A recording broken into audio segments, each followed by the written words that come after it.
Let me share something with you. So, if you think about this, your sons will grow up to be like you, your daughters will look for and marry young men who are like you, and your children are growing up and they are watching what you are doing.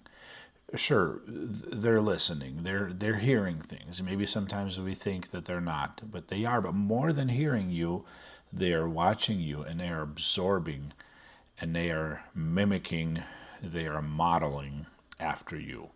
So that's a scary thought, right? Because if we think about, it isn't just the words that we say, it isn't just what we explain. It isn't, for sure, it isn't do as I say and don't do as I do, because they will do as you do. And so let this be an encouragement, first of all, to me and to all of us, especially for those of you who are young enough where you have little ones around, that they're watching you and they're learning more from your modeling for them what it is to be a man, what it is to be a husband, what it is to be a father, what it is to treat other people, than they are from the words that you're telling them alone. So your modeling needs to be matching up with the words that you're saying, or otherwise the modeling and the behavior is going to get passed on more than the words will. And in fact, that in and of itself becomes an example to them that that is the way that the world functions, and that is the way that men are, that they say one thing but they act in a whole different way. This isn't to cast shame or cast, just to put you down. It is the sobering reality of what we all ought to be doing to walk that walk before we're talking the talk. And more than that, it is the modeling of repentance and coming back and asking for forgiveness where we are failing.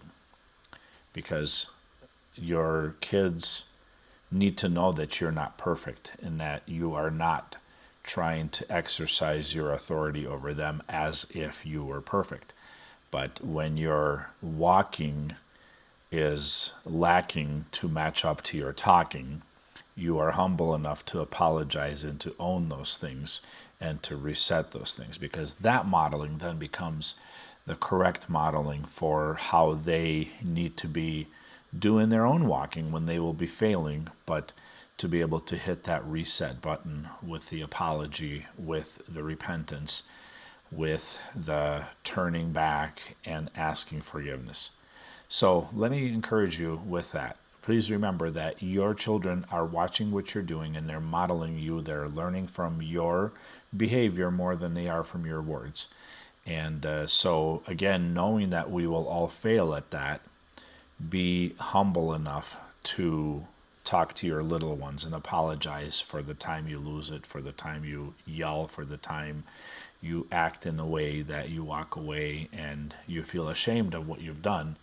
Make sure that they see that modeled and they understand that that's what a true manhood is. It isn't just talking and explaining that this is how things ought to be, but it is owning our own behavior when we fail to walk in the way that we talk. Take care.